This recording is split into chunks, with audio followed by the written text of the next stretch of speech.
Starting a three-wheel, that's pathetic.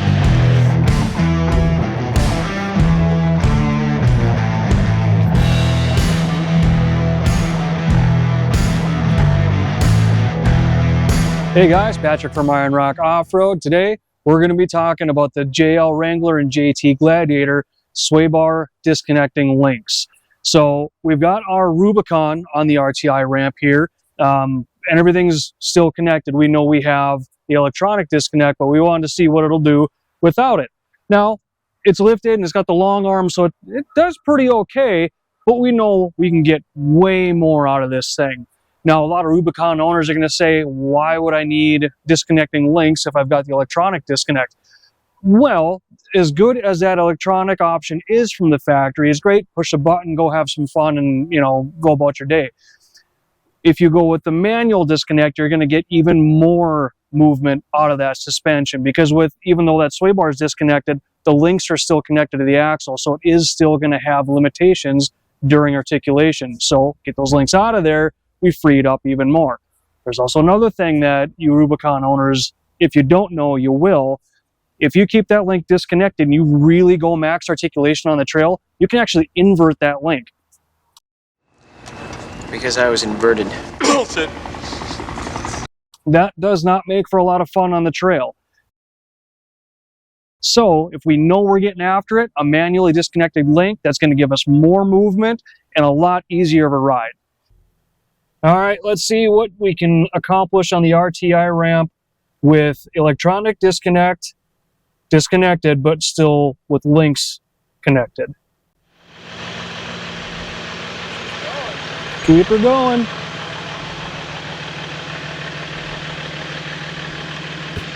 All right, I can feel a little slip from the rear, so I think that's about as far as we can go.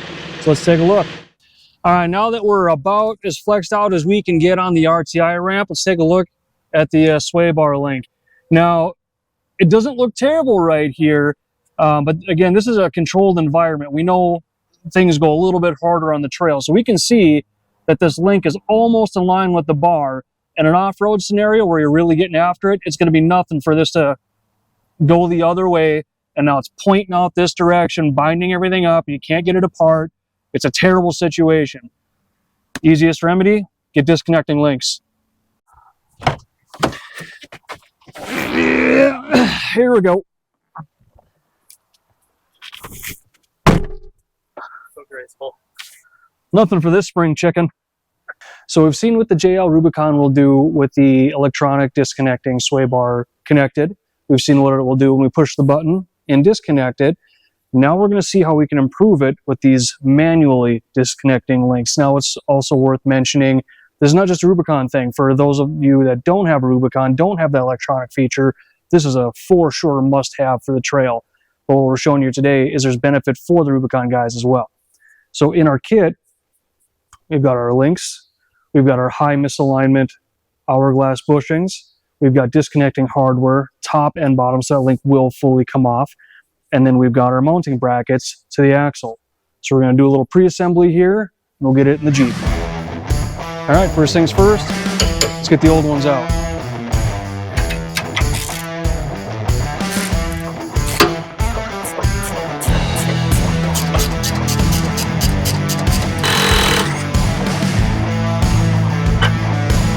All right, so we got the old links out. Now it's going to be time to get the new ones in. Now we're going to show you our brackets. Each bracket for each side has a corresponding spacer, and you can kind of tell which goes with which based on the contours that we cut into each one. Now we're going to start with the passenger side. We're going to get this spacer on. You can see there's a larger hole on one end over the other that is to slip over this tube. And now we can get it in between the sway bar link mount and the track bar mount on the axle side. So this tube on here is going to act as a brace between the existing sway bar link mount and track bar mount on the axle. Now moving on to the driver's side, spacer is going to go between the bracket and the mount, and we're going to slip the bracket right to the outside of that spring perch there. And again, we're just going to kind of get this hardware started to make sure that we can get the pin up top, make sure everything gets lined up before we do proper torque. All right, so now we're just getting ready to torque down the pin here for the sway bar end link. Now, we want to make sure that this hole is orientated where it's easiest for you to access getting that linchpin in and out. And then just grab a punch, a screwdriver, whatever's handy.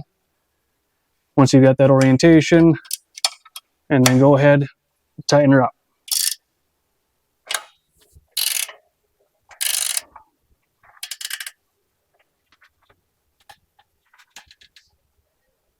So with all the bracketry and hardware done on the axle side, it's time to get our disconnecting hardware onto the sway bar side. Now the factory used a 12 millimeter bolt there. We're going to be upsizing that to a 1/2 inch. So just a quick little run with the drill, we'll be all set.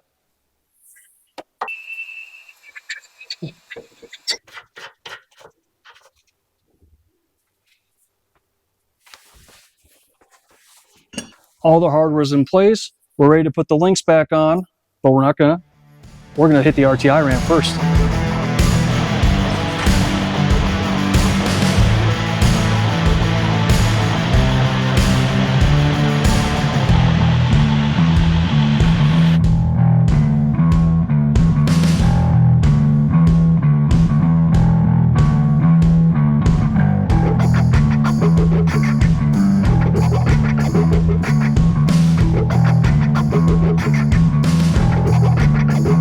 And as expected, we did get a little bit more out of it on the RTI ramp.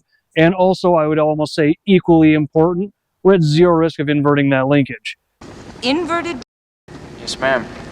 So win-win on this install today. So now let's get some links so we can put her back on the pavement. Now that we know the discos did their job and proved our theory, we'll put the links back on so we can hit the pavement. Before we do that, nothing special, just going to put a little bit of grease on the pins here. Keep those poly bushings just a little quieter. Now, if this video helped you out, if you enjoyed it, make sure you like, share, comment. Follow us on social media, Facebook, Instagram, TikTok, and of course, subscribe to our YouTube channel.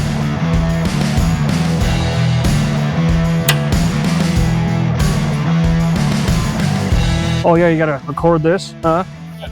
Okay.